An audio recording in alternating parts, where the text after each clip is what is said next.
नमस्कार, मैं डॉक्टर संजय कुमार शुक्ला, आपका एकेडमिक काउंसलर। हम लोग BSOC 134 का मेथड्स ऑफ सोशोलॉजिकल इंक्वायरी उस पर चर्चा कर रहे थे। पिछले क्लासेस में हमने ये समझने का प्रयास किया कि सामाजिक अनुसंधान क्या होता है,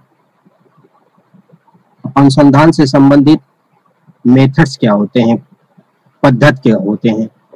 ये पिछले क्लासेस में हमने पूरे गहन अध्ययन किया है। हमने बताया था आपको अध्ययन पद्धति का तात्पर्य उस तरीके से या उस रास्ते से है जिसका उपयोग कर किसी भी घटना का व्यवस्थित अध्ययन किया जा सकता है। हमने अब जो सोशियोलॉजिकल मेथड है इसके बारे में आपको बताया था। हमने बताया था घटनाएं दो प्रकार की होती हैं, एक प्राकृतिक घटनाएं होती हैं, दूसरा मानवीय घटनाएं होती हैं। प्राकृतिक घटनाएं चूंकि प्रत्यक्ष हम लोग उसको देख पाते हैं, वो सार्वभौमिक होती हैं, वस्तुनिष्ठ होती हैं, लेकिन जो मानवीय घटनाएं होती हैं वो अमूर्त होती हैं, उसको हम खुली आंखों से देख नहीं सकते। इसमें वस्तुनिष्ठता का अभाव होता है, इसमें सार्वभौमिकता का अभाव होता है। इसीलिए ये जो वस्तुनिष्ठता में कठिनाई जब आती है, इस कठिनाई को दूर करने के लिए हम जिन तरीकों का प्रयोग करते हैं उसे ही हम मेथड कहते हैं। ये हमने पिछले क्लासेस में चर्चा किया था। क्योंकि मानवीय घटनाएं, जिन्हें हम सामाजिक घटनाएं भी कह सकते हैं, अध्ययन की दृष्टि से दो भागों में हमने बांटा था। एक था मूर्त सामाजिक घटनाएं, दूसरा था अमूर्त मानवीय घटनाएं या सामाजिक घटनाएं। हमने आपको बताया था जो अमूर्त घटनाएं होती हैं उनका जो मेथड का प्रयोग किया जाता है वह क्वालिटेटिव मेथड्स की बात होती है, जिसको हम गुणात्मक पद्धति कहते हैं। लेकिन जो मूर्त घटनाएं होती हैं उसको हम क्वांटिटेटिव मेथड के अंतर्गत अध्ययन करते हैं, जिसको हम परिमाणात्मक पद्धति कहते हैं। हमने आपको बताया था कि गुणात्मक पद्धति को हम किन तरीकों से देख सकते हैं। उसमें आगमन और निगमन पद्धति की बात करी थी। आगमन का बताया था मैंने विशिष्ट से सामान्य की ओर, और निगमन को बताया था सामान्य से विशिष्ट की ओर बताया था। फिर हमने व्यक्तिगत अध्ययन की बात करी थी, किसी भी क्षेत्र का, किसी भी व्यक्ति का पूर्ण संपूर्णता में अध्ययन की बात करी थी। फिर हमने समाजमिति की बात करी थी, जो मोरन ने बताया था हु शैल सर्वाइव। मतलब हमने पिछले क्लासेस में इन सब में बातें, फिर हमारे सामाजिक दूरी पैमाना की बात करी थी क्वालिटेटिव मेथड्स में, जिसको रॉबर्ट पार्क ने सबसे पहले अमेरिका की जो प्रजातियां थी उसमें अध्ययन की करा था। फिर हमने सामुदायिक अध्ययन, किसी भी गांव का, किसी भी जनजाति का पूरे संपूर्णता में अध्ययन की। ये हमने क्वालिटेटिव मेथड के में हमने उस पिछले क्लासेस में चर्चा करी थी। फिर हमने परिमाणात्मक में बताया था कि उसको किन पद्धतियों के माध्यम से हम देख सकते हैं। तो उसमें हमने बात करी थी ऐतिहासिक पद्धति की बात करी थी, तुलनात्मक पद्धति की बात करी थी, सांख्यिकी पद्धति की बात करी थी और सामाजिक सर्वेक्षण पद्धति की बात करी थी। ठीक है, तो इन सब की बात हमने पिछले क्लास में ऐतिहासिक पद्धति में हमने आपको बताया था।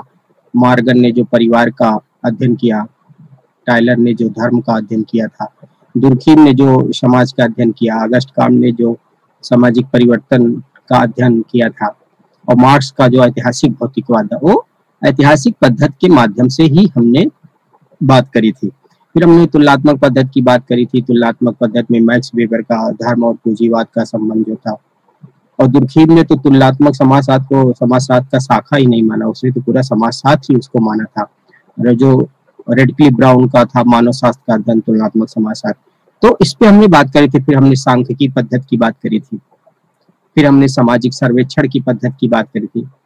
फिर हमने आगे बताया था कि साइंटिफिक मेथड्स क्या होता है। समाजशास्त्र को विज्ञान बनाने के लिए जो अनेक पद्धतियों का प्रयोग किया जाता है, विभिन्न तरीके अपनाए जाते हैं, जिन्हें हम वैज्ञानिक पद्धति कहते हैं। तो वैज्ञानिक पद्धति के हमने आपको चरण भी बताए थे, जिसमें हम बताए थे जैसे अध्ययन समस्या का पहले हम चुनाव करते हैं प्रथम स्टेज पे। दूसरे स्टेज पे हमने बताया था कि कल्पना का निर्माण, उपकल्पना का निर्माण करते हैं। फिर तीसरे स्टेज में बताया था तथ्यों का संकलन करते हैं।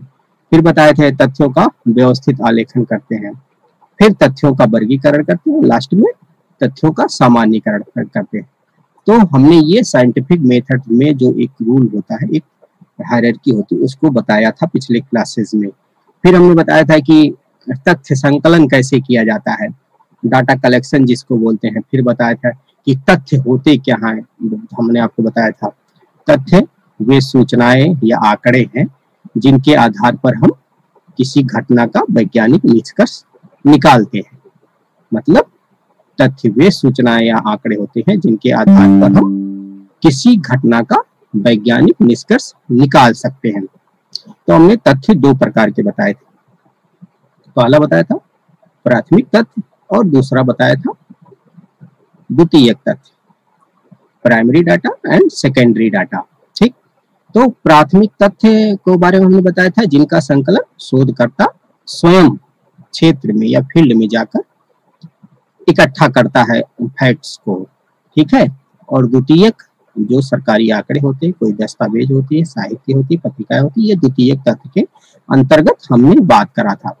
तो प्राथमिक तथ्य में हमने आपको विस्तार से बताया था कि प्राथमिक तथ्य में कौन कौन सी चीजें अपना सकते हैं, जैसे अवलोकन बताया था मैंने, साक्षात्कार, प्रश्नावली, अनुसूची या जो स्थानीय स्रोत एवं सूचनाएं होते हैं। और द्वितीयक में हमने बताया था जो जिसके अंतर्गत सरकारी और गैर सरकारी संस्थाओं में जो प्रकाशित अप्रकाशित प्रलेख होते हैं या डायरी होती है, पत्र होते हैं, कोई संस्मरण, कोई जीवन इतिहास या जनगणना रिपोर्ट, ये सब हमने बताया था। फिर हमने अवलोकन के बारे में बताया था कि ये बहुत प्राचीन पद्धति है जिसे हम शास्त्रीय पद्धति कहते हैं। ठीक है, अवलोकन के हमने अंतर्गत हमने बताया था नियंत्रित अवलोकन, अनियंत्रित अवलोकन और सामूहिक अवलोकन। नियंत्रित में हमने घटना पर नियंत्रण होता है अध्ययनकर्ता का। ठीक है, और फिर बताया था सहभागी अवलोकन, असहभागी अवलोकन, अर्धसहभागी अवलोकन। तो ये हमने अवलोकन के बारे में बताया था। फिर हमने साक्षात्कार, साक्षात्कार में मतलब क्या होता है कि किसी के अंदर प्रवेश या उससे संबंधित जानकारी प्राप्त करना, मतलब जो प्रकट या अप्रकट तथ्यों के बाह्य रूप निरीक्षण नहीं हो सकता, उन तथ्यों की जानकारी प्राप्त करने के लिए साक्षात्कार किया जाता है, जिसमें शोधकर्ता जाकर उत्तरदाता से साक्षात्कार करता है। हमने बताया था निदानात्मक साक्षात्कार, उपचारात्मक साक्षात्कार, मतलब पूरा विस्तार से हम लोगों ने साक्षात्कार के बारे में चर्चा करी थी। फिर हम बताए थे प्रश्नावली क्या होती है। प्रश्नावली तथ्य संकलन की प्राथमिक विधि है। इसमें क्या होता है, शोधकर्ता घटना से संबंधित प्रश्नों की एक सूची बनाकर डाक द्वारा दूर दराज के क्षेत्रों में बसे लोगों के पास भेजता है और वो लोग जो होते हैं वो उस सूचना को भरकर पुनः डाक द्वारा ही सूचनादाता या उत्तर शोधकर्ता के पास वापस कर देते हैं। ठीक है, फिर हमने इन सब के बारे में विस्तार से चर्चा किया। उसी कड़ी में आज जो हम नया टॉपिक पढ़ेंगे वो होता है सैंपलिंग। ये बहुत इंपॉर्टेंट है, जिसको हम बोलते हैं निदर्शन। तो सबसे पहले ये जानेंगे कि निदर्शन का मतलब क्या है, निदर्शन का तात्पर्य क्या है। ठीक है, तो निदर्शन जो है किसी भी सामाजिक शोध में तथ्य संकलन की एक प्रविधि के रूप में प्रयोग किया जाता है। जो सैंपलिंग होता है वो किसी भी सामाजिक शोध में जो डाटा कलेक्शन की एक मेथड के रूप में इसको प्रयोग किया जाता है। इसमें होता क्या है, इसमें समग्र मतलब संपूर्ण में से कुछ का चुनाव किया जाता है और उसी कुछ का अध्ययन किया जाता है तथा उससे जो प्राप्त निष्कर्ष है वो समग्र पर लागू किया जाता है। ठीक है, जैसे आप एक एग्जांपल ले लीजिए, जैसे पहले औरतें जो चावल बनाती थी, पहले कुकर में चावल नहीं बनाती थी, पहले एक भगोने होते थे उसमें चावल, उसमें क्या करती थी, जब देखती थी बहुत सारे चावल है तो कुछ उठाकर उसको टेस्ट करती थी, उसमें से एक उठाती थी तो उसको दबाती थी तो देखती थी कि पका है कि नहीं। तो वैसे निदर्शन है, ठीक है, कि समग्र में से कुछ चीजों को लेकर उसका हम अध्ययन करता है। ठीक है, उसी के अध्ययन के आधार पर हम निष्कर्ष निकालते हैं। ठीक है, सामाजिक अनुसंधान में जो है बड़े समूह को या छोटे समूह को समग्र कहा गया है और चुने गए जो प्रतिनिधि तथ्य हैं उसको निदर्श कहा गया है। जिन प्रविधि के सहारे निदर्श का हम चुनाव करते हैं उसे ही निदर्शन कहते हैं। जैसे गुडे एंड हार्ट ने अपना एक निदर्शन के बारे में अपनी परिभाषा दी है। तो उनका कहना था कि एक निदर्शन, जैसा कि इसके नाम से ही स्पष्ट है, कि एक विस्तृत समूह का लघुत्तर प्रतिनिधि। गुडे एंड हार्ट ने अपनी परिभाषा के माध्यम से ये एक समझाने का प्रयास किया है कि निदर्शन हम किसको कहते हैं। तो उनका कहना था कि जैसा कि इसके नाम से ही स्पष्ट होता है कि एक विस्तृत समूह का यह लघुत्तर प्रतिनिधि है। जैसे बहुत बड़ा समूह है, उसमें कुछ चीजों को हम इकट्ठा करते हैं, उसी को वो निदर्शन बोलते हैं। जैसे बोगार्ट्स ने कहा, निदर्शन एक पूर्व निर्धारित योजना के अनुसार इकाइयों के एक समूह में से निश्चित प्रतिनिधियों का चयन है। मतलब इनका कहना था, निदर्शन एक पूर्व निर्धारित योजना के अनुसार इकाइयों के एक समूह से निश्चित प्रतिनिधियों का चयन है। जैसे मतलब पूर्व में ही निर्धारित होता हमको किस किस का चयन करता है, ये बोगार्ट्स का अपना मानना था। तो निदर्शन जैसा कि हमने समझा, समग्र में से कुछ चीजों को लेकर उसका अध्ययन करना, उसी को निदर्शन कहा गया है। ठीक है, लघुत्तर प्रतिनिधि होता है विस्तृत समूह का, जैसा कि गुड एंड हार्ट ने कहा। तो इसके हम निदर्शन की कुछ विशेषताएं समझते हैं। जैसे आता है समग्र का प्रतिनिधित्व, मतलब पूरे समग्र का वो प्रतिनिधित्व करता है, जिसको जैसे हम एक डाटा अगर निकाल ले हैं, एक किसी का सैंपल लेते हैं, जैसे सैंपल लेना होता है ना, जैसे डॉक्टर आपका सैंपल लेता है, तब वो पूरे रोग का उसका अध्ययन करके पूरे रोग का बताएगा कि आपको कौन सा रोग है। ठीक है, तो वैसे समाज शास्त्र में या सामाजिक क्षेत्र में जब हम सैंपलिंग करते हैं तो समग्र में से कुछ डाटा को इकट्ठा करते हैं, फिर उसका अध्ययन करने के पश्चात हम निष्कर्ष निकालते हैं कि ये कारण है। ठीक है, तो वही आ गया विशेषताओं में समग्र का प्रतिनिधित्व, मतलब जो हम सैंपल लेंगे वो पूरे समग्र का प्रतिनिधित्व करेगा। और फिर विशेषताओं में आता है पर्याप्त आकार, मतलब बहुत बड़े समूह या छोटे जिसका भी हमको करना है उसका एक पर्याप्त साइज होता है। और इसमें सबसे बड़ी बात है, इसमें निष्पक्षता का बहुत ख्याल रखा जाता है। और जो आप जिस चीज का अध्ययन कर रहे हैं उन साधनों के अनुरूप ही हम सैंपल लेते हैं। और यह सामान्य ज्ञान तथा तथ्य पर आधारित होते हैं, फैक्ट पर आधारित होते हैं निदर्शन। ठीक है, और व्यवहारिक अनुभवों पर भी आधारित होते हैं निदर्शन। अब ये विशेषताएं हो गई, जैसे समग्र का प्रतिनिधित्व करना, इसका एक पर्याप्त साइज होता आकार होता है, इसमें निष्पक्षता होती है, और जिसका हम अध्ययन कर रहे हैं वह साधनों के अनुरूप होता है। ठीक है, और सामान्य ज्ञान तथा तथ्यों पर आधारित होता है। ठीक है, और व्यवहारिक अनुभव पर आधारित होता है। अब हम ये जानेंगे कि निदर्शन का लाभ क्या हो सकता है। निदर्शन शोध करने से पहले जब हम सैंपलिंग करते हैं उसका लाभ ये होता है कि हमको समय और धन की बचत होती है निदर्शन के माध्यम से, इसमें ये लाभ बहुत इंपॉर्टेंट है। फिर हमारा श्रम की बचत होती है, जैसे अगर हमको सैंपल नहीं करने आता है तो हम पूरे क्षेत्र का जब हम अध्ययन करने लगेंगे तो क्या होगा, उसमें हमारा बहुत ज्यादा श्रम लगेगा, बहुत ज्यादा पैसा लगेगा, बहुत ज्यादा समय लगेगा। ठीक है, फिर इससे लाभ ये है कि हम जब एक सैंपल ले लेंगे तो उसका गहन अध्ययन करेंगे, पूरा अच्छे तरीके से उसको हम स्टडी करेंगे। जैसे कोई भी डॉक्टर किसी बीमारी का जब सैंपल लेता है तो वो उसको लैब में जाकर पूरा व्यवस्थित अध्ययन करता है, तो उसको हम इसका लाभ ये होगा कि गहन अध्ययन में हमारे ये लाभदायक है निदर्शन। और जो इसका परिणाम आएगा उसकी हम परिशुद्धता की बात कर सकते हैं। ठीक है, और तथ्यों की पुनर्परीक्षा कर सकते हैं इसके माध्यम से, और जैसे प्रशासनिक सुविधा आदि में इसका बहुत लाभ पाया जा सकता है।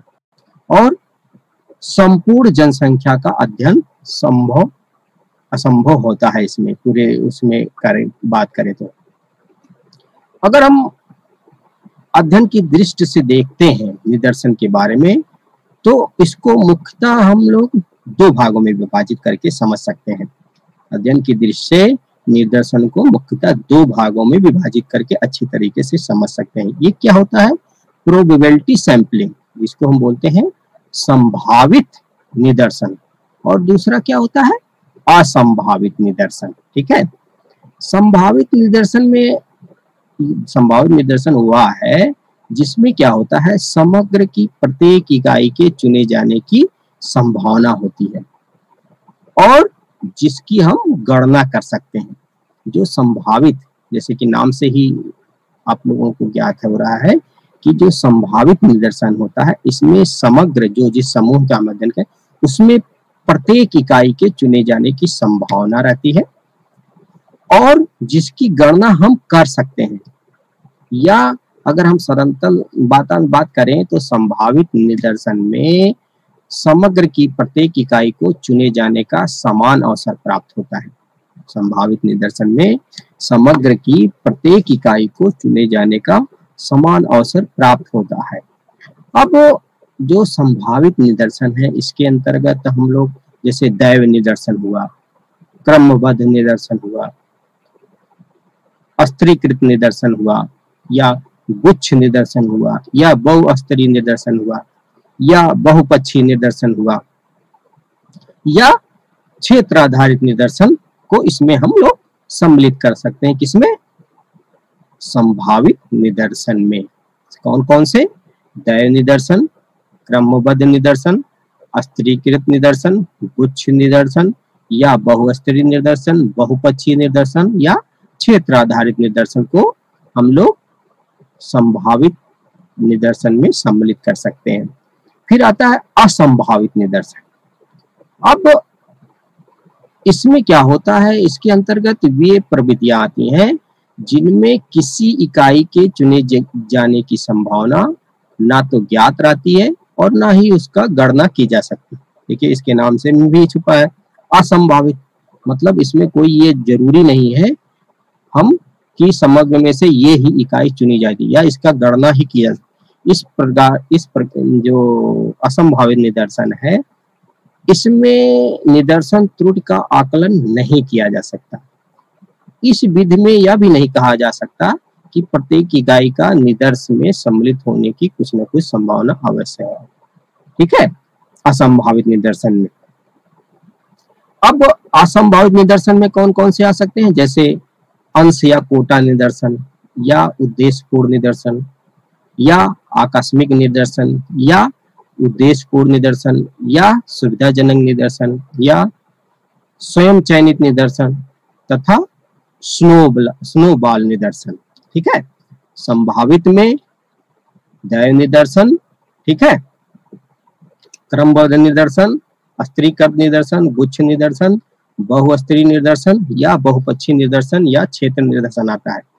और असंभावित में अंश या कोटा निदर्शन, उद्देश्यपूर्ण निदर्शन, असामयिक निदर्शन, उद्देश्यपूर्ण निदर्शन, सुविधाजनक निदर्शन, स्वयं चयनित निदर्शन, या स्नोबॉल निदर्शन आता है। ठीक है, अब जो संभावित निदर्शन में रैंडम सैंपलिंग है इसके बारे में थोड़ा हम लोग चर्चा करेंगे।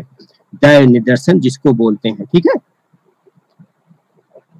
तो दैव निदर्शन जैसा कि इसका नाम से ये कि सब कुछ ऊपर वाले के ऊपर छोड़ देना चाहिए। इस प्रकार के निदर्शन में समग्र की सभी इकाइयों को समान रूप से चुने जाने का अवसर प्राप्त होता है। ठीक है, जो रैंडम सैंपलिंग है इसमें समग्र की जो आपका क्षेत्र है उसमें से, जैसे आप किसी चीज का अध्ययन करने जा रहे हैं तो उसमें से प्रत्येक इकाइयों के चुने जाने का समान अवसर होता है इस निदर्शन में, इस सैंपलिंग में। इस पद्धति में समग्र की प्रत्येक इकाई निदर्श के रूप में चुने जाने के लिए स्वतंत्र है और प्रत्येक को चुने जाने का अवसर उपलब्ध है। ठीक है, दैव निदर्शन विधि में अनेक विषयों का प्रयोग किया जाता है। ठीक है, इसमें सबसे महत्वपूर्ण बात क्या है, सभी इकाइयों को समान रूप से चुने जाने का अवसर प्राप्त होता है दैव निदर्शन में। ठीक है, और दैव निदर्शन विधि में अनेक विधियों का प्रयोग होता है, जैसे लॉटरी प्रणाली, कार्ड या टिकट प्रणाली, या नियमित अंकन प्रणाली, अनियमित अंकन प्रणाली, या टिपेट प्रणाली, या गिड प्रणाली। ठीक है, तो दैव निदर्शन एक ऐसा निदर्शन है जिसमें समग्र की सभी इकाइयों को चुने जाने का समान अवसर प्राप्त होता है और चुने जाने के लिए सब ये जो निदर्श के रूप में सभी इकाइयां चुने जाने के लिए स्वतंत्र होती हैं और प्रत्येक को चुने जाने का अवसर उपलब्ध होता है। दय निदर्शन में जो टिपेट प्रणाली होता है, टिपेट एक विद्वान थे, ठीक है, इसलिए उनके नाम पे ही लिखा है टिपेट प्रणाली, ठीक है। टिपेट एक विद्वान थे जिन्होंने क्या किया था, 4 अंकों वाली जैसे 10,400 संख्याओं की एक सूची बनाई, 4 अंकों वाली जैसे 10,400 की एक संख्याओं की एक सूची बनाई और इन संख्याओं को बिना किसी क्रम में कई पृष्ठों पर लिख दिया, ठीक है। जैसे 4 अंकों वाली एक सूची बनाई और उसमें क्या करा, बिना किसी क्रम के ऐसे रख दिया, उसमें से रैंडम सैंपलिंग के माध्यम से एक एक को उठा लिया जिससे हमें अध्ययन चुनना जाना है, ठीक है। फिर जैसे ग्रिड प्रणाली, जो ग्रिड प्रणाली होता है दय निदर्शन में, इसका प्रयोग क्या होता है, भौगोलिक क्षेत्र में चुनाव के लिए किया जाता है। जो दय निदर्शन प्रणाली का सबसे महत्वपूर्ण गुण है वह यह है कि इसमें प्रत्येक इकाई के चुने जाने का जो समान अवसर उपलब्ध होता है और यह सबसे सरल विधि होती है, ठीक है। सैंपलिंग में दय निदर्शन विधि सबसे सरल होती है और इसमें निष्पक्षता के गुण हमेशा मौजूद रहते हैं। इसमें समय, धन, श्रम की बचत होती है, लेकिन इसका सबसे बड़ा ड्रॉबैक जो है, दोष है कि यह जो समानता वाले समूह है उसी के अध्ययन में ही सहायक सिद्ध होता है और लेकिन जब समग्र की जो इकाइयां वो उसमें विविधता बहुत सारी होती है और अगर उनका क्षेत्र बहुत बड़ा होता है तब यह विधि ज्यादा कारगर नहीं सिद्ध होती है। ये होता है दय निदर्शन विधि, जो हम लोग संभावित निदर्शन में पहला पढ़े वो होता है दय निदर्शन और दूसरा जो है वह है क्रमबद्ध या व्यवस्थित निदर्शन, सिस्टमेटिक सैंपलिंग, ठीक है।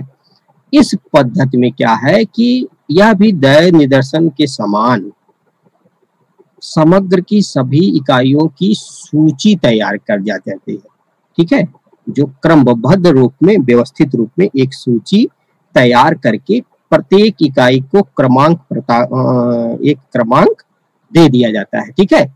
और फिर जितनी संख्या में हमको निदर्श का चुनाव करना होता है उसी अनुपात में एक निश्चित अंतराल पर इकाइयों का चुनाव कर लिया जाता है। क्रमबद्ध या व्यवस्थित निदर्शन में सिस्टमेटिक हम लोग क्या करते हैं, समग्र की जो इकाइयां होती हैं उसकी ये सूची तैयार करते हैं, ठीक है, और प्रत्येक इकाई को क्रमांक प्रदान करके जितनी संख्या में हमको सैंपल निदर्श का चुनाव करना है उसी अनुपात में एक निश्चित अंतराल पर इकाइयों का चुनाव हम लोग कर लेते हैं, ठीक है। फिर आता है थर्ड स्टेज पे आता है स्तरीकृत निदर्शन।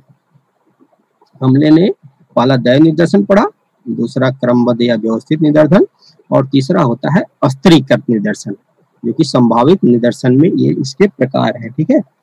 तो जो स्तरीकृत निदर्शन है इसको हम वर्गीकृत या मिश्रित निदर्शन भी कह सकते हैं, ठीक है। इसमें जो होमोजेनिटी, स्वजेयता के आधार पर समग्र के स्तरों में विभाजित किया जाता है, ठीक है।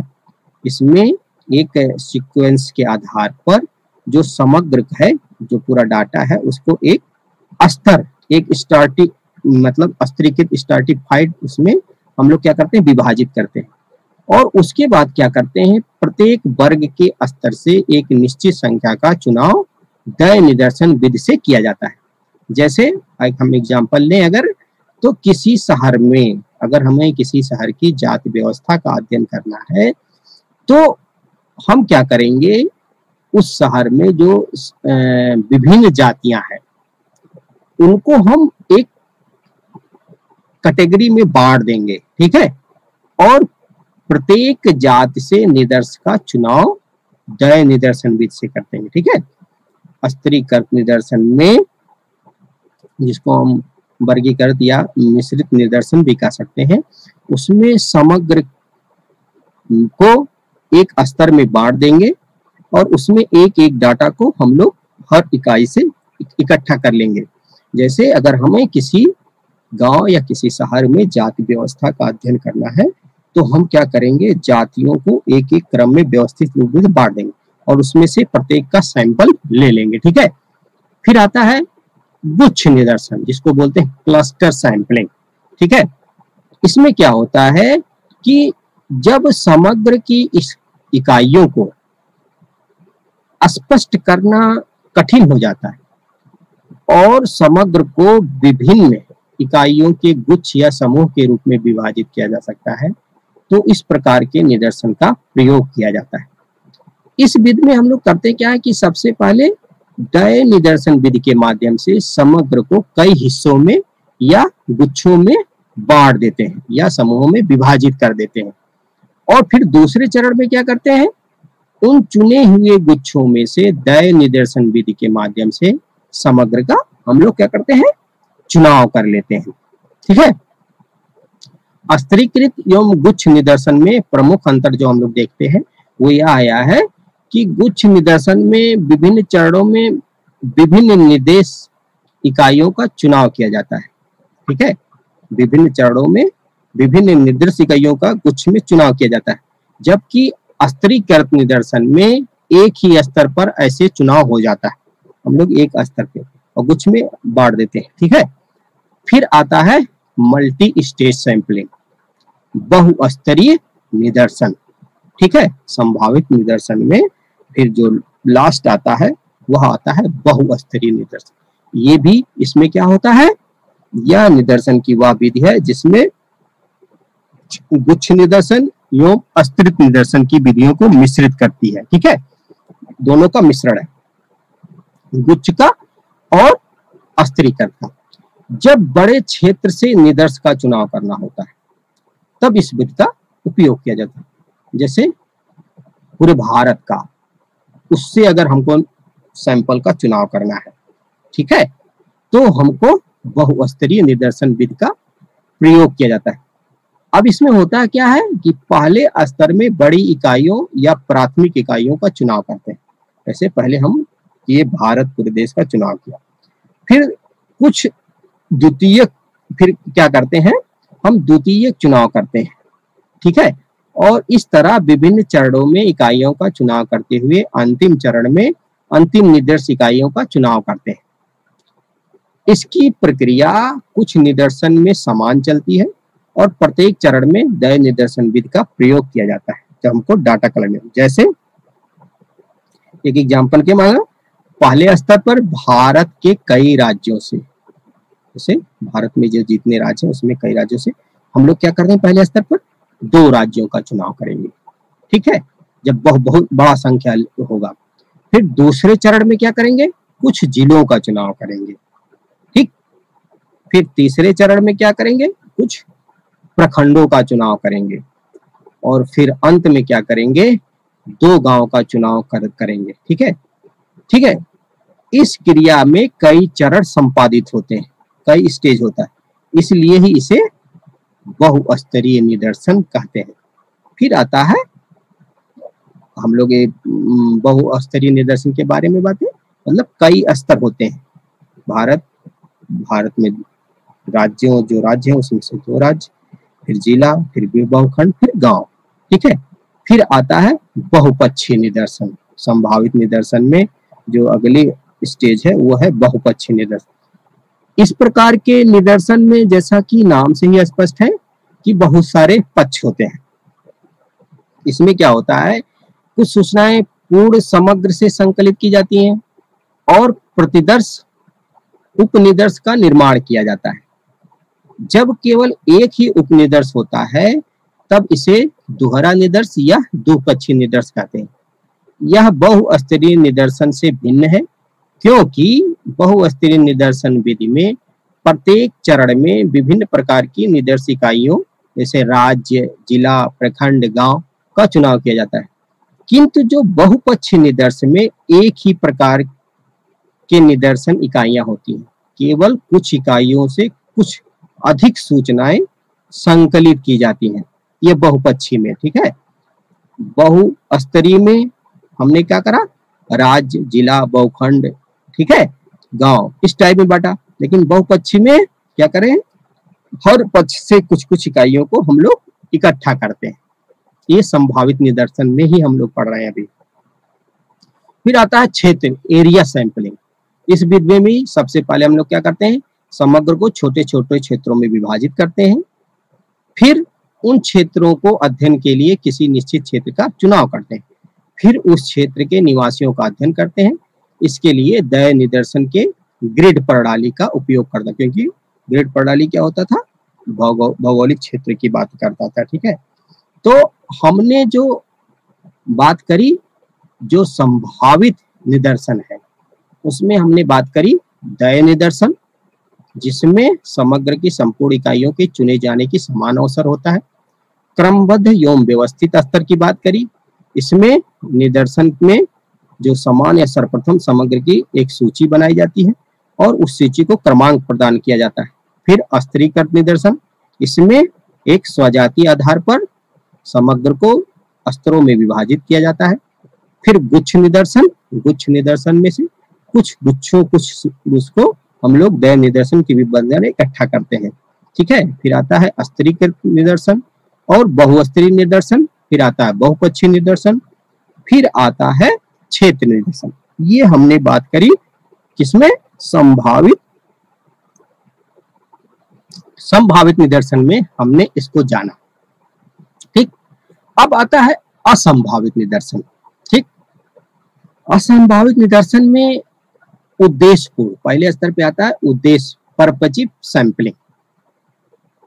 इसमें क्या होता है, इसमें जो शोधकर्ता होता है वह जानबूझकर किसी विशिष्ट उद्देश्य के लिए, देख लेंगे ना उद्देश्यपूर्ण निदर्शन। तो जैसे अगर आप शोधकर्ता हैं तो आप जो आपका उद्देश्य है, जिस उद्देश्य के लिए आप सैंपल करना चाहते हैं, तो आप जानबूझकर किसी विशिष्ट उद्देश्य के लिए समग्र में से कुछ इकाइयों का चुनाव करते हैं। ठीक है, और इस प्रकार के चुनाव में चुनने वालों की इच्छा, उसका निर्णय तथा उद्देश्य प्रधान होता है। ठीक है, जो शोधकर्ता होता है वह जानबूझकर ही अपने जो विशिष्ट उद्देश्य है उसका, जिस उद्देश्य के लिए वो सैंपलिंग लेना चाह रहा है, उसमें उसी का सब कुछ चलता है। ठीक है, उसका इच्छा, उसका निर्णय, उसका उद्देश्य ही महत्वपूर्ण होता है। और सबसे महत्वपूर्ण बात है, जो शोधकर्ता होता है उसके विवेक पे आधारित होता है कि वह कौन सा सैंपल लेगा और कौन सा सैंपल नहीं लेगा। असंभावित प्रणाली में जो उद्देश्यपूर्ण निदर्शन है, उद्देश्यपूर्ण निदर्शन में शोधकर्ता जानबूझकर अपने विशिष्ट उद्देश्यों को पूरा करने के लिए ही अपनी इच्छा अनुसार, अपने निर्णय के आधार पर, अपने उद्देश्य के आधार पर वो सैंपल को लेता है। और यह पूर्णतः शोधकर्ता के विवेक पर है, वह कौन सा सैंपल लेगा, कौन सा सैंपल नहीं लेगा। ये असंभावित निदर्शन प्रणाली में पहले नंबर पे आता है। दूसरे आता है आकस्मिक निदर्शन, एक्सीडेंटल सैंपलिंग। और जब हम आकस्मिक निदर्शन की बात करते हैं तो यह भी पूर्णतः शोधकर्ता की रुचि पर ही निर्भर करता है। ठीक है, जो एक्सीडेंटल सैंपलिंग है यह भी शोधकर्ता के रुचि या विवेक पर ही निर्भर करता है। जिन इकाइयों से तथ्य संकलन की सुविधा होती है या जिनसे आसानी से अध्ययन किया जा सकता है, उसी का चुनाव किया जाता है। इसमें क्या करता है, जो शोधकर्ता होता है वो जहां उसको आसानी से डाटा कलेक्शन में सुविधा मिलेगी, वहीं से वो सैंपल लेता है। ठीक है, यह भी उसी के विवेक पर आधारित होता है। इसे सुविधाजनक निदर्शन में भी कहते हैं, क्योंकि वो अपनी सुविधा के अनुसार उसी क्षेत्र का चुनाव करेगा जहां से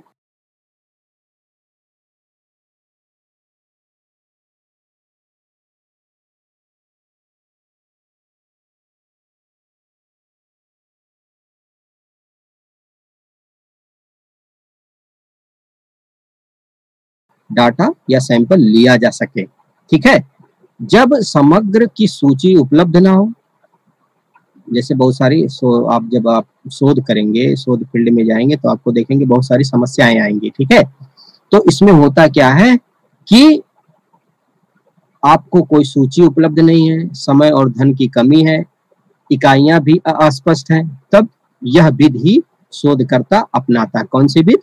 आकस्मिक निदर्शन। ठीक है, अचानक, आकस्मिक लिखना एक्सीडेंटल, मतलब उसके पास कोई सूची नहीं, कोई जानकारी नहीं है, तब वह इस विधि को अपनाता है। ठीक है, फिर आता है असंभावित में कोटा सैंपलिंग, मतलब अंश या कोटा निदर्शन। इसमें क्या होता है? कोटा निदर्शन में अस्त्रीकृत निदर्शन के समान समग्र को कुछ विशेषताओं के आधार पर पहले कुछ स्तरों में विभाजित किया जाता है। ठीक है, इसमें कोटा निदर्शन में अस्त्रीकृत जो निदर्शन आपने ऊपर पढ़ा, उसी के समान समग्र की कुछ विशेषताओं के आधार पर पहले कुछ स्तरों में विभाजित किया जाता है, फिर प्रत्येक वर्ग या स्तर से निश्चित संख्या में इकाइयों का चयन किया जाता है। कोटा निदर्शन में अस्त्रीकृत निदर्शन के समय कुछ विशेषताओं को, समग्र में से कुछ विशेषताओं को ले लिया जाता है और फिर स्तरों में विभाजित करके प्रत्येक वर्ग या स्तर से कुछ निश्चित संख्या में इकाइयों का चयन किया जाता है। इसमें इकाइयों के चुनाव के लिए क्या किया जाता है? द्वय निदर्शन प्रणाली का प्रयोग नहीं किया जाता, बल्कि शोधकर्ता अपनी रुचि एवं आवश्यकता अनुसार प्रत्येक वर्ग या स्तर से कोटा निर्धारित करता है। इसलिए इसका नाम ही है कोटा, मतलब वो जो समग्र की इकाइयां हैं, विशेषताएं हैं, वो कोटा शोधकर्ता खुद निर्धारित करेगा, कितने, कहाँ से हमको कौन सी इकाई लेनी, कहाँ से कौन सी इकाई लेनी। और इसमें सबसे बड़ी क्या कमी है कि व्यक्तिगत पक्षपात की संभावना अधिक होती है इस निदर्शन में। क्यों? क्योंकि जो शोध करता है, अध्ययन करता है, वो कहाँ से अपना जो समग्र की, बहुत सारी समग्र की इकाई है, कौन सी इकाई लेगा, ये उसके विवेक पर आधारित है। तो यहाँ पक्षपात की संभावना हमेशा बनी रहती है तथा इसमें निदर्शन त्रुटि की गणना संभव नहीं है। फिर भी यह एक सरल और सुविधापूर्वक विधि है। ठीक है, तो हमने असंभावित निदर्शन में जाना उद्देश्यपूर्ण निदर्शन, आकस्मिक निदर्शन और कोटा निदर्शन। ठीक है, फिर आता है चौथे स्तर पर स्वयं चयनित निदर्शन। असंभावित निदर्शन में जो आता है वो आता है स्वयं चयनित निदर्शन, सेल्फ सेलेक्टेड सैंपलिंग। इसमें क्या होता है? इसमें कभी कभी निदर्श का जो चुनाव होता है, ठीक है, वह शोधकर्ता को नहीं करना पड़ता। ठीक है, स्वयं चयनित निदर्शन में, सेल्फ सेलेक्टेड सैंपलिंग में, कभी कभी निदर्श का जो चुनाव होता है वह शोधकर्ता को नहीं करना पड़ता, बल्कि समस्या से संबंध एवं उसमें रुचि रखने वाले व्यक्ति स्वयं अपनी इच्छा से निदर्श का इकाई बन जाते हैं। ठीक है, अब आप इसको एग्जाम्पल से आसानी से समझ सकते हैं। जैसे रेडियो या समाचार पत्र आदि से व्यक्तियों का सहयोग माना जाता है। ठीक है, और रुचि लेने वाले व्यक्ति उसमें प्रत्युत्तर, जैसे आपसे पूछा जाता है कभी कभी रेडियो या समाचार के माध्यम से, इसको आप लोग मानते हैं या नहीं। ठीक है, तो उसमें स्वयं चयनित निदर्शन में इसमें क्या होता है? उत्तरदाता अपना स्वयं चयन करता है। ठीक है, इस प्रकार के निदर्शन में कम समय में ही अधिक संख्या में व्यक्तियों से संपर्क किया जा सकता है। ठीक है, स्वयं चयनित में कम समय में अधिक संख्या में लोगों को संपर्क किया जा सकता है। तो असंभावित में उद्देश्यपूर्ण निदर्शन, आकस्मिक निदर्शन, कोटा निदर्शन या अंश निदर्शन या स्वयं चयनित निदर्शन। फिर पांचवें स्तर पर आता है स्नोबॉल या हिमगेंद निदर्शन। ठीक है, इसमें क्या होता है?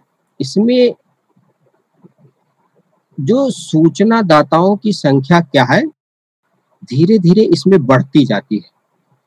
इस विधि का प्रयोग तब किया जाता है जब समग्र के बारे में पूरी जानकारी शोधकर्ता को नहीं होती है, इसलिए इसके दिया स्नोबॉल, हिमगेंद। ठीक है, तो इसमें शोधकर्ता को समग्र के बारे में पूरी जानकारी नहीं होती, तो वो क्या करता है? वह धीरे धीरे पहले एक से पूछा, उसके बाद उसने कहीं आगे बताया, उसको कुछ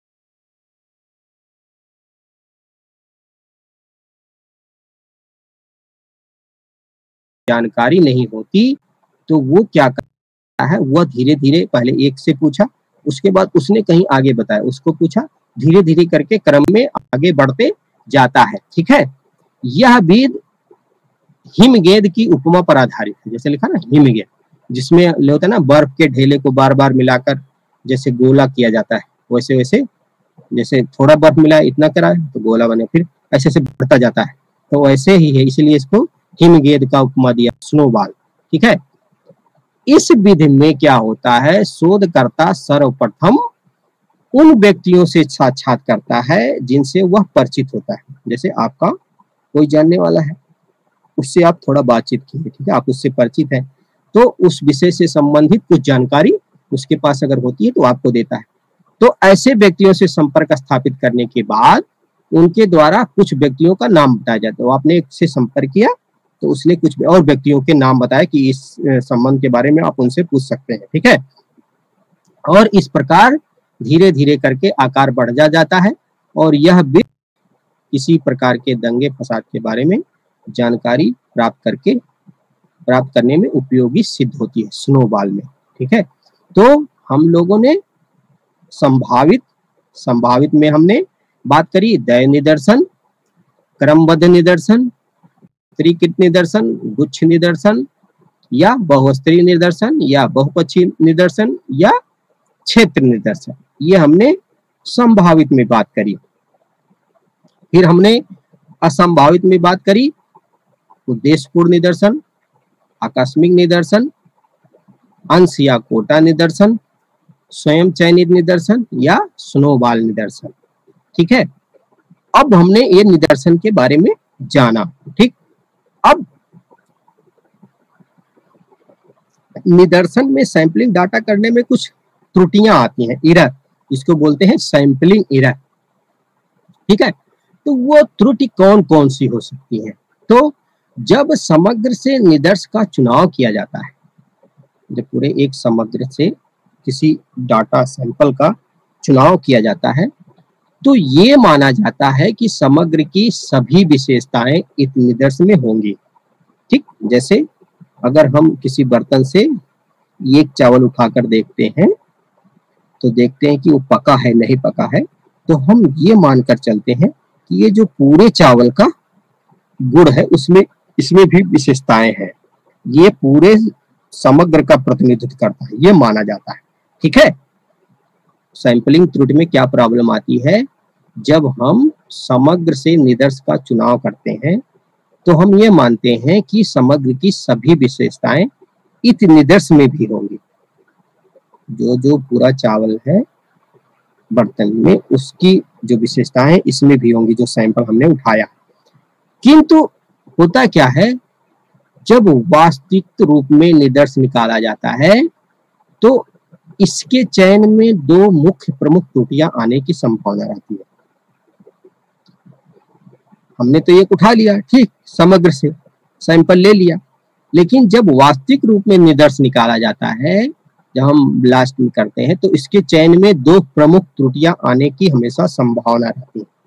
कौन कौन सी त्रुटियां हो सकती हैं? सैंपलिंग एरर जो हमने बताया, उसमें होता है चयन की प्रक्रिया में पक्षपात का उत्पन्न हो जाना। ठीक, पक्षपात आ जाएगा अगर आप जब वास्तविक रूप में उसको देखेंगे, या मतलब संभावना बनी रहती, कोई जरूरी नहीं कि हो ही, संभावना हमेशा बनी रहती है। और दूसरा क्या होता है, सबसे इंपॉर्टेंट है कि निदर्शन में दय निदर्शन त्रुटि का आ जाना। ठीक है, जब हम कोई सैंपल लेते हैं दय निदर्शन की जो बात में, तो दय निदर्शन में भी कोई एरर आ जाएगा। ठीक है, तो हमने आज निदर्शन के बारे में ये जाना, जो एरर की बाने जाना कि एरर सैंपलिंग जो एरर होता है, निदर्शन त्रुटि होती है जब हम समग्र की इकाइयों से निदर्श का चुनाव करते हैं। तो हम लोग यह मानते हैं कि जो समग्र है उसकी जो विशेषताएं हैं इस निदर्श में है, सैंपल में है। ठीक है, लेकिन जब वास्तविक रूप में कभी कभी क्या होता है कि जब हम निदर्श को निकालते हैं तो इसके चयन में, जो हमको चयन करना है, इसमें दो प्रमुख त्रुटियां आ जाती हैं। कौन कौन सी है? पहला पक्षपात आ सकता है, संभावना हमेशा बनी रहती है। दूसरा, निदर्शन में तय निदर्शन का त्रुटि आ जाना। तो हमने आज निदर्शन के बारे में विस्तार से जाना कि निदर्शन क्या है, सामाजिक अनुसंधान में निदर्शन क्या है। निदर्शन की दो प्रकार के होते हैं, संभावित असंभावित होते हैं, और उसमें हमने संभावित की अनेक 7 प्रकार जाने और असंभावित के हमने 5 प्रकार जाने। ठीक है, अब उसी कड़ी में मेथड्स ऑफ सोशियोलॉजिकल इंक्वायरी पद्धति में सबसे इम्पोर्टेंट चीज है हाइपोथेसिस। जब हम समस्या का चुनाव कर लेते हैं, जो हमने आप वैज्ञानिक पद्धति बताई थी शुरुआत में, पिछले क्लासेज में जब हमने बताई थी वैज्ञानिक पद्धति साइंटिफिक, तो उसमें हमने बताया था कि पहले किसी भी समस्या का हम चुनाव करते हैं, ठीक, उसके बाद हम क्या करते हैं, उपकल्पना का निर्माण करते हैं दूसरे स्टेज पे। ठीक है, ये बहुत इंपॉर्टेंट चीज है, क्योंकि अगर आपका हाइपोथेसिस सही है तो आप जब क्षेत्र में जाते हैं उससे संबंधित जो डाटा को कलेक्ट करते हैं तो आपका जो रिसर्च है वो बहुत स्मूथली आगे बढ़ेगा। ठीक, इसलिए उपकल्पना समझना बहुत इंपॉर्टेंट है मेथड्स में, सामाजिक अनुसंधान में। ठीक, अब हम आज उपकल्पना के बारे में थोड़ा चर्चा करेंगे। ठीक है, हाइपोथेसिस क्या है। तो सामाजिक अनुसंधान में जैसा कि आप लोग पिछले ही क्लासेस में पढ़ सके कि सामाजिक अनुसंधान मानवीय क्रियाओं के यथार्थ ज्ञान से संबंधित, विभिन्न पक्षों से संबंधित ज्ञान का अध्ययन है। ठीक है, और वैज्ञानिक तरीके से ये करता है। तो सामाजिक अनुसंधान में उपकल्पना का बहुत महत्वपूर्ण स्थान है। ठीक, उपकल्पना हमेशा सामाजिक शोध में क्या होता है, उपकल्पना शोधकर्ता को, जो अनुसंधान करता है उसको दिशा निर्देश करती है। ये बहुत इंपॉर्टेंट है कि सामाजिक अनुसंधान में, सोशल रिसर्च में उपकल्पना का बहुत महत्वपूर्ण स्थान है। और जो उपकल्पनाएं होती हैं, हाइपोथेसिस जो होता है, वह सामाजिक शोध में जो अध्ययन करता है या अनुसंधान करता है उसको एक दिशा निर्देश प्रदान करती है। ठीक है, किसी भी अध्ययन के पूर्व जो अध्ययन के संबंध में अध्ययनकर्ता द्वारा घटना या समस्या के संबंध में बनाई गई एक धारणा होती है। किसी भी हम घटना या समस्या का अध्ययन करेंगे तो उसके बारे में हम एक हाइपोथेसिस बनाएंगे, एक धारणा बनाएंगे। और जब अनुसंधान करता एक धारणा जो बना लेता है, वह ऐसे हवा में नहीं होती, हवा में हम कोई धारणा नहीं बनाते, बल्कि वास्तविकता होती है। ठीक है, किसी भी अध्ययन से संबंधित यह एक वास्तविकता होती है। जो धारणा होती है, या सिर्फ हवा ही नहीं होती, यह एक वास्तविकता होती है। यह अनुसंधानकर्ता को अध्ययन में मार्गदर्शन का काम करती है। बहुत इंपॉर्टेंट है कि जो शोध करता है या अनुसंधान करता है, हाइपोथेसिस क्या करता है, उसके अध्ययन में वो मार्गदर्शन का काम करती है, एक मार्गदर्शक है। ठीक है, इसीलिए एक अनुमान लगाता है कि ऐसा हो सकता है क्या, तो उसको जाकर वो चेक करता है अपने फील्ड में। ठीक है, तो इसीलिए इसको कहा जाता है उपकल्पना एक अनुमानात्मक कथन है। मतलब हम अनुमान लगा रहे हैं, सही भी हो सकता है, गलत भी हो सकता है हमारा अनुमान।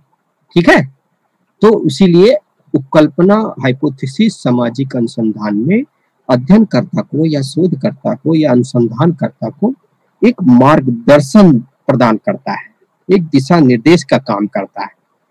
ठीक है,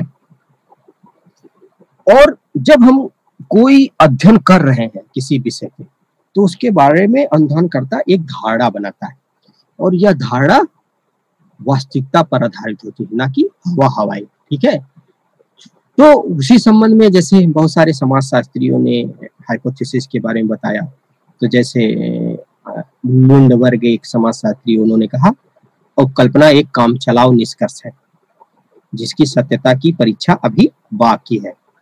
मतलब ये कह रहे हैं कि जो अनुसंधान करता है, एक धारणा बनाता है, वह कोई जरूरी नहीं है कि वह सत्य हो। ठीक है, वह एक काम चलाओ निष्कर्ष बनाता है। उपकल्पना एक काम चलाओ निष्कर्ष है जिसकी सत्यता की परीक्षा अभी बाकी है।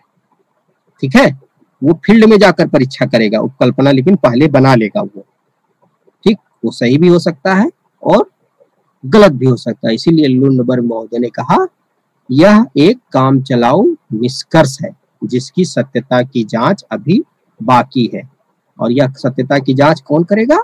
वही अनुसंधानकर्ता फील्ड में जाकर करेगा उपकल्पना जो उसने बनाया है। ठीक है, फिर बोगार्ट्स के अनुसार, बोगार्ट्स की एक परिभाषा है कि एक उपकल्पना एक प्रस्थापना है जिसकी परीक्षण किया जाता है, जिसका परीक्षण किया जाता है।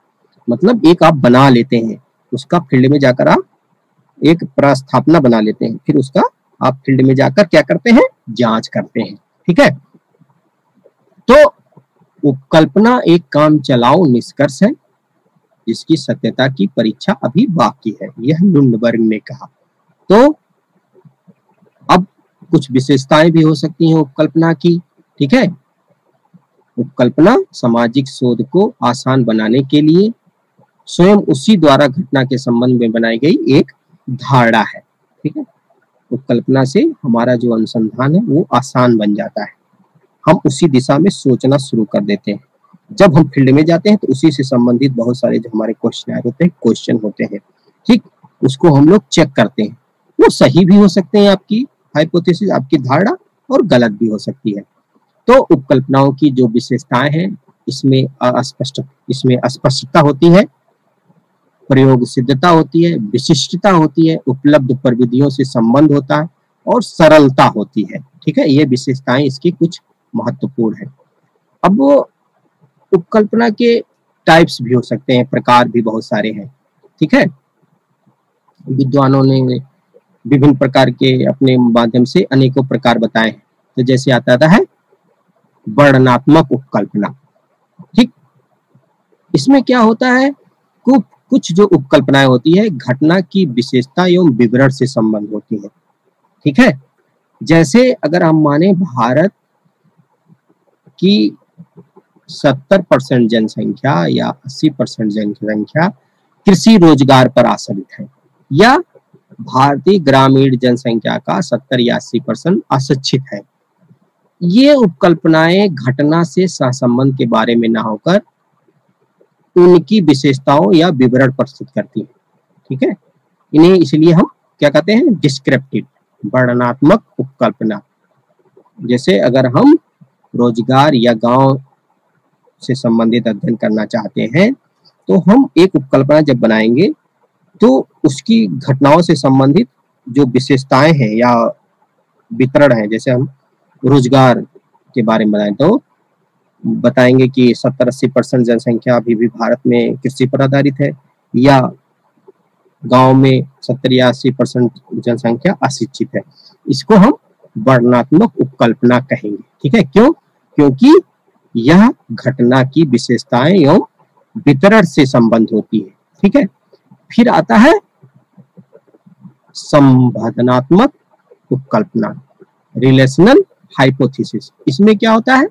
इसमें घटना से संबंधित चरों या तथ्यों के संबंध में अनुमान लगाया जाता है। जो घटना है उससे संबंधित जो चर है या तत्व है उसका हम लोग अनुमान लगा देते हैं, जो संबंधात्मक उपकल्पना होती है, इसमें अनुमान लगाए।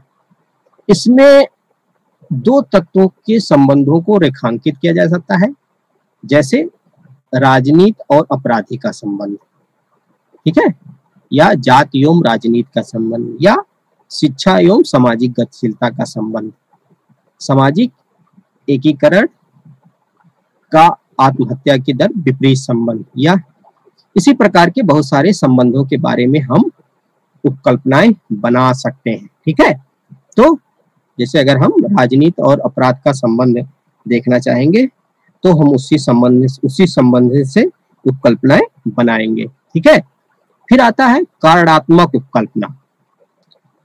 ये दो संबंधात्मक उपकल्पनाएं हैं। इसमें क्या होता है, चरों या तत्वों के बीच में कारण प्रभाव संबंध को दर्शाती है। जैसे काम के घंटों में वृद्धि के साथ कार्य की संतुष्टि में कमी आती है। ठीक है, अगर हम काम के घंटों में वृद्धि कर दें तो क्या करेंगे, जो हमारा कार्य करने की विधि है उसमें कमी आने लगती है।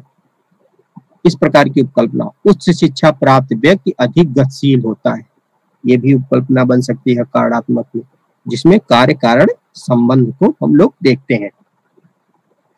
फिर आता है अनुसंधान उपकल्पना, रिसर्च हाइपोथेसिस। मतलब यह एक काम चलाओ उपकल्पना होता है जिसका निर्माण क्या करता है, अनुसंधानकर्ता द्वारा स्वयं किया जाता है। ठीक है, अनुसंधानकर्ता द्वारा किया। इस उपकल्पना का परीक्षण शोधकर्ता द्वारा किया जाता है। इसे सकारात्मक उपकल्पना भी किया जाता है। ठीक है, जो अनुसंधानात्मक उपकल्पना होता है इसमें क्या होता है, यह एक काम चलाऊ है जिसका निर्माण अनुसंधानकर्ता द्वारा किया जाता है और इसकी उपकल्पना का परीक्षण शोधकर्ता द्वारा किया जाता है। ठीक, फिर आता है निगेटिव या नल हाइपोथेसिस। ठीक है, अब इसमें क्या होता है, नकारात्मक उपकल्पना अनुसंधान उपकल्पना के विपरीत होती है। ठीक, ये किसी भी विषय के बारे में जो अनुमानात्मक संबंध है उसको व्यक्त करता है, किंतु क्या होता है नकारात्मक रूप में। ठीक है, किसी भी विषय के बारे में जो एक अनुमानात्मक संबंध जो है उसको व्यक्त करता है, लेकिन नकारात्मक रूप में। जहां अनुसंधान उपकल्पना में अनुमानात्मक जो अनुमान है उस संबंध को सही समझा जाता है, वहीं जो नकारात्मक उपकल्पना है उस संबंध को सही नहीं समझा जाता, नकार दिया जाता है। जैसे उदाहरण के बारे में अगर हम समझें, प्रेम विवाद ही विवाह विच्छेद का कारण नहीं है। ठीक है, गरीबी ही आत्महत्या का कारण नहीं है। जो इस तरीका का उपकल्पना होता है वह, अब आप लोग खुद जान जाएंगे इस प्रकार में इसको नकार दिया जाता है।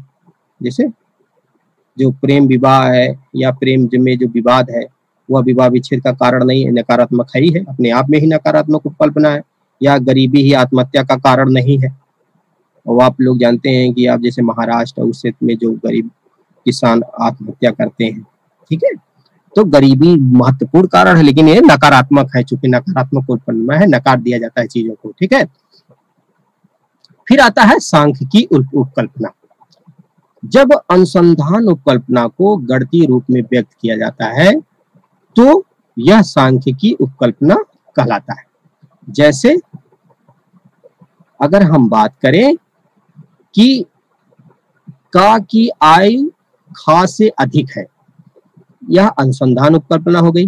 जैसे का की आयु खा से अधिक है, तो कौन सी उपकल्पना हो जाएगी, यह अनुसंधान, क्योंकि यह शोधकर्ता के द्वारा बनाया गया है। ठीक है, यह बहुत काम चलाऊ है।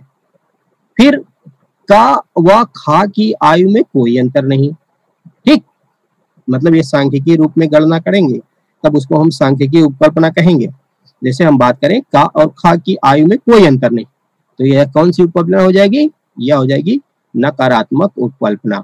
फिर अगर हम बात करें का की आयु का जो मध्यमान होता है वह खा के मध्यमान से अधिक है, तो इसको हम बोलेंगे सांख्यिकी उपकल्पना। ठीक है, तो इस तरीके से हमने उपकल्पना को समझा। उपकल्पना सामाजिक अनुसंधान का एक महत्वपूर्ण पक्ष है और सामाजिक अनुसंधान में उपकल्पना का जो स्थान है वह बहुत महत्वपूर्ण है। ठीक है, और जो ये उपकल्पनाएं होती हैं वो जो शोध करता है या अनुसंधान करता है उसको बहुत हेल्प करती है डाटा के कलेक्शन में। ठीक है, और शोधकर्ता अनुसंधान करता क्या करता है, एक धारणा बनाता है जो उसके अध्ययन से संबंधित है। ठीक है, और यह धारणा जो होती है वह हवा हवाई नहीं होती, यह वास्तविकता पर आधारित होती है। ठीक, जैसे उपकल्पनाएं, लुंडबर्ग ने जो कहा कि उपकल्पनाएं एक काम चलाऊ निष्कर्ष है जिसकी अभी सत्यता की बात की जानी है। ठीक है, तो क्या होता है, वो फील्ड में जाकर अपनी सत्यता की जांच करेगा उपकल्पना। तो उपकल्पना के जो हमने प्रकार बताए, वर्णनात्मक उपकल्पना, संभावनात्मक उपकल्पना, कार्यात्मक उपकल्पना, अनुसंधान उपकल्पना, नकारात्मक उपकल्पना या शून्य कल्पना या सांख्यिकी कल्पना। तो आज के क्लास में हमने ये जाना कि निदर्शन क्या है, ठीक, और हाइपोथेसिस क्या है। तो किसी भी सामाजिक अनुसंधान में इन दोनों का महत्वपूर्ण स्थान है, ठीक है। निदर्शन समग्र का जो प्रतिनिधि का, उसमें निदर्श का चुनाव हम लोग करते हैं, उसके माध्यम से उसको हम लोग अध्ययन करते हैं। और हाइपोथेसिस सामाजिक अनुसंधान में महत्वपूर्ण स्थान रखता है, जिसके माध्यम से हम लोग क्या करते हैं, एक दिशा प्रदान करता है उपकल्पना शोधकर्ता को या अनुसंधानकर्ता को, वह किस तरीके से अध्ययन करेगा। तो आज के लिए बस इतना ही। नमस्कार।